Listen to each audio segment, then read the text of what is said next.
typical of you to see us tying knots. I'm not sure I should. You have to come. Just the fact I asked you to do my hair. That's got to be the universe telling you this was meant to happen. Well, suppose I can't say no to the universe. That's my girl! Oh, please sit down. Rex. Make yourself comfortable. What would you like to drink? There's elderflower pressé in the fridge. That sounds lovely. No problem. Let me just light this candle first. Rex, did you tell Chris he enabled my drinking? I'm sorry? When you were in the pub on Sunday. He says you implied it was his fault for enjoying a drink sometimes. Did I? That's what I'm asking you. I don't remember. Because you do know that's rubbish. Alice, I don't recall exactly, but I would never have accused him of something like that. Well, he's been brooding on it ever since. Rex, I thought you understood about my drinking. It's one of the things I've appreciated most about our relationship. That I don't have to explain my issues all the time. You know everything I've had to overcome. And now I find out you've been discussing it behind my back. It wasn't behind your back. I was just trying to reassure Chris. I wanted him to know I'd look after you. Look after me? Oh, I don't mean look after... Rex, look, if I fall off the wagon again, it won't be because of something you've done. Just like I didn't become an alcoholic because of Chris. Trust me, I've had enough therapy to know the reasons I drink. Staying sober is down to me. All right, okay. Oh no, the cutlets. Oh. Don't worry, I think you've saved them. I'm sorry. Honestly, it's fine. I mean, for being overly protective. I didn't mean to be patronising. I just want to be there for you. I know. That's what I need. I also need you to be careful what you say around Chris. Enough apologising to me. He deserves an apology too.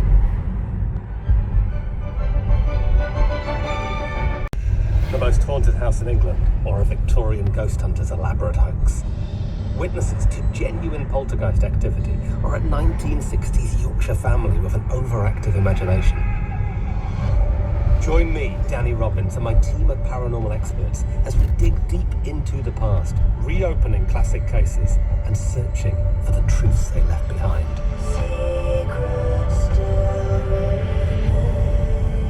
Uncanny Cold Cases. Listen on BBC Sounds. And you can hear Danny Robbins revealing more about the new series. Laura King and her grandchildren Sonny and little Laura offer short-term solutions to members of the public who need some cash. But now the business is under threat from developers.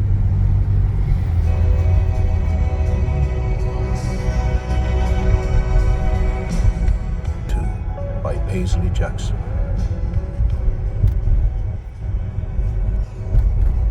Evening settles in.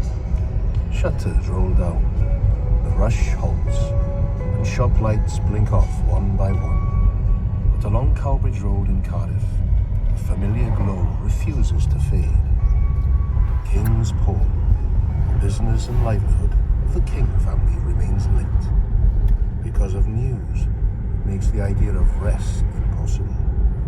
The church has sold the row of shops where these pawnbrokers trade. And with it, the end of everything that once was now feels uncomfortably close. We could burn it down. Insurance jobby. You've missed the point, Sonny. How? Why would we burn the shop down? Let's go down with the shit. They want to bulldoze the whole In a road quarter of a past mile, and do them a turn favour. left We're onto not Village moving the Road. streets. Why don't we protest? Protest? Like shouting at Who posters. do you think you are, LL? Greta Thunberg? We don't have time to chain ourselves to the Senedd. It's in the Echo.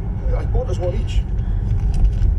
Is that it? You have got to be joking. It's massive. It looks quite 1950s brutalist, don't you think? It's a monstrosity, that's what that is. A vibrant new chapter for the community. That's code for you can't afford the rent anymore. Community. Community is people.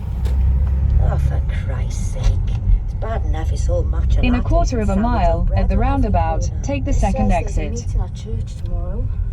if you want to ask them The anything. council won't stop them. If they're not willing to help God, what chances have we got? So, what do we do? We need to think outside the box, Nan. What about bats? Bats. Yeah, bats. I helped Harvey with homework the other day. If they find bats in a building, they can't touch it. Protected species. And where do you suggest we get bats? I don't know, a cave. A cave? Wookie hole or somewhere. Oh, all right. So we're just gonna drive to Wookie Hole. Right, and shut then it, the both of you. That's genius. Bats. The whole process freezes. Nan, you can't be serious. We can't plant wildlife. That's a crime. So is bulldozing people's lives. See, she gets it. It's madness. You can't just smuggle in a herd of bats. There's no such thing as a herd of bats. You mean a colony. A colony of bats. All right, Attenborough. We just need a few starter bats. Yeah, Start a bat.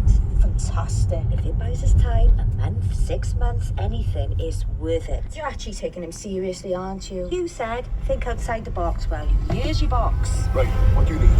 Nets, torches? Right, get to Home Bargains. In get 100 asses yards, in here, your the both of you. destination will be on the left.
Nodo economics. Duncan Weldon, we talked about this on this programme when the war had just begun. Now, can you bring us up to date on what the global economy is looking like now, almost 2 months since the start of this war? And let's begin with oil. Well, the Strait of Hormuz, which we spoke a lot about when this war first started, the big thing worrying for the global economy was the strait was closed. Here we are almost 2 months later, and the strait is still effectively closed. And that's the really big You're worry back for the global online. economy, You're on the because in fastest normal route times, despite 20% usual of the traffic. world's You should crude reach your refined destination by products, a lot of it is 16:35. liquefied natural gas, all sorts of fertilizers, all sorts of other products flow through that strait. The strait is closed. So what we've seen is a large spike in energy prices, the price of oil, the price of other refined products.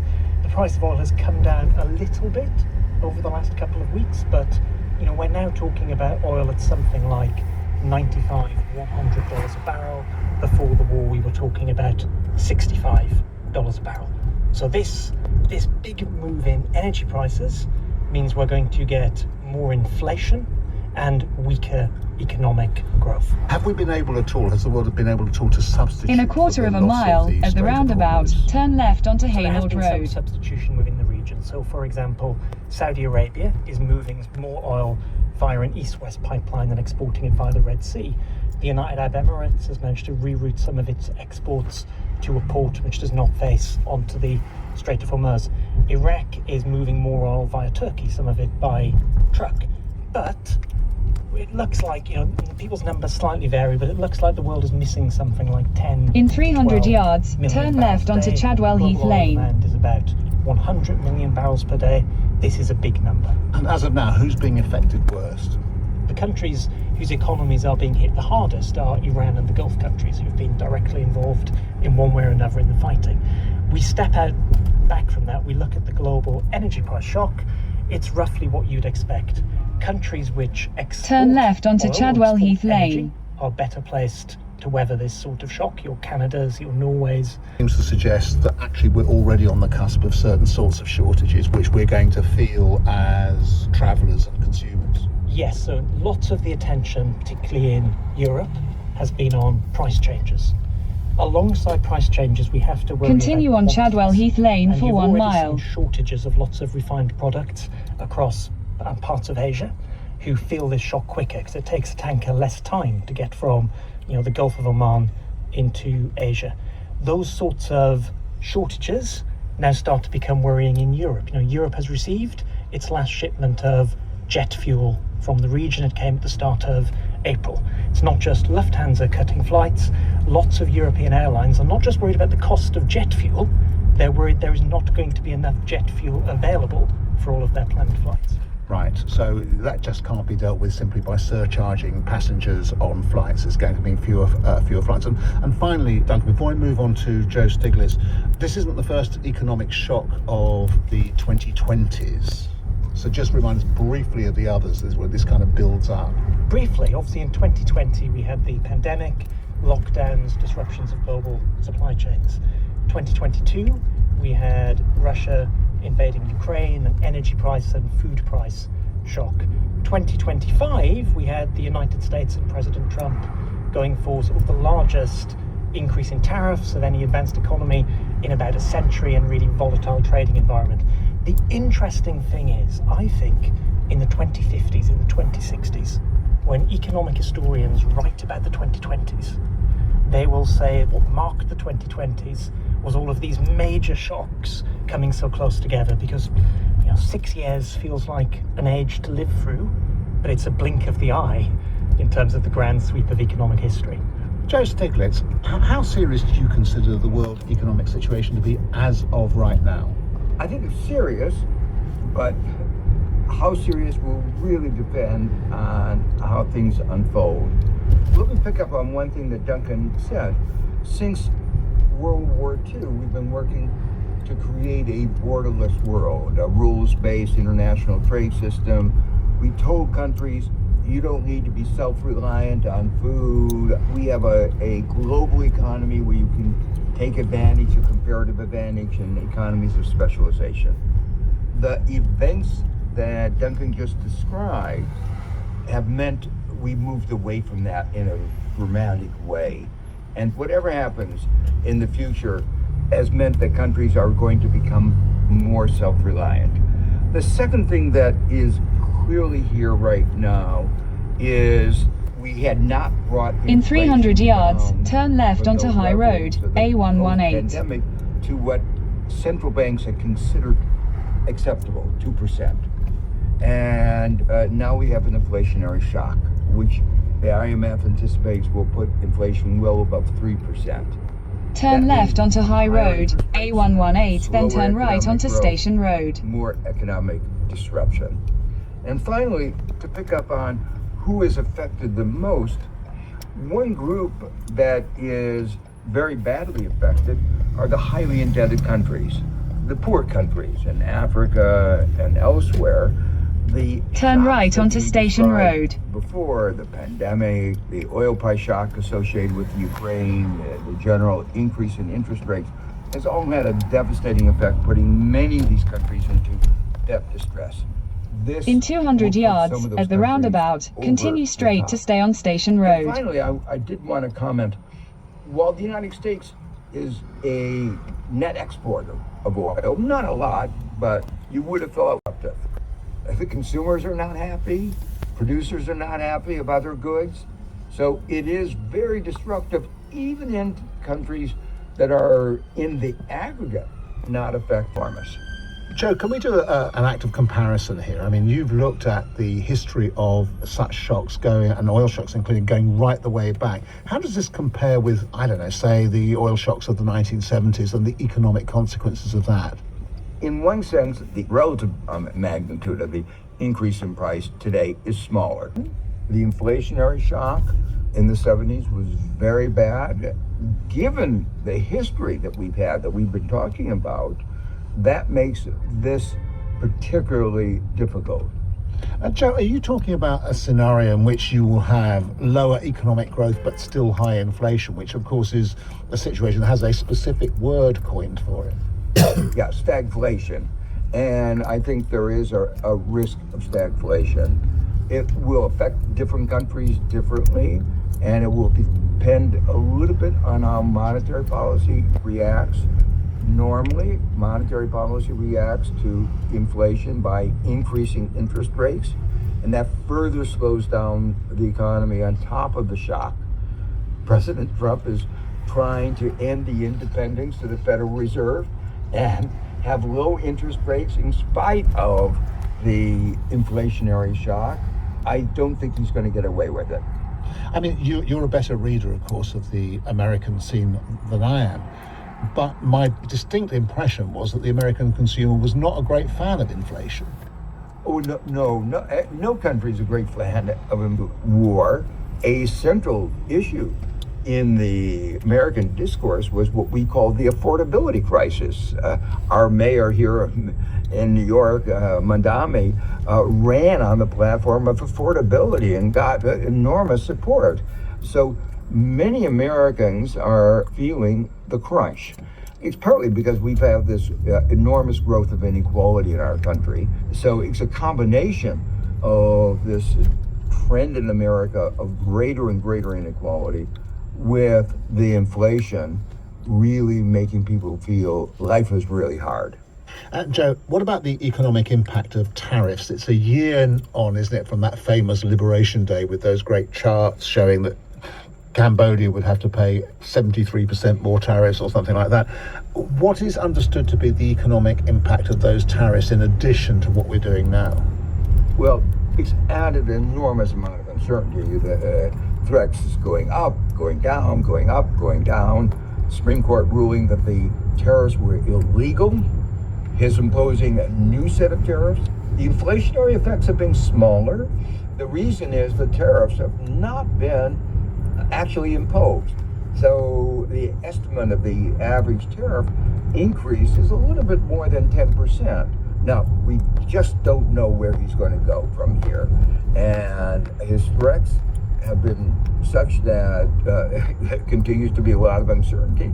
Only two countries have really stood up to him, China and Brazil. And he backed down on both cases. Deanna, a perfect cue into you. China, of course, is the other great main economic powerhouse.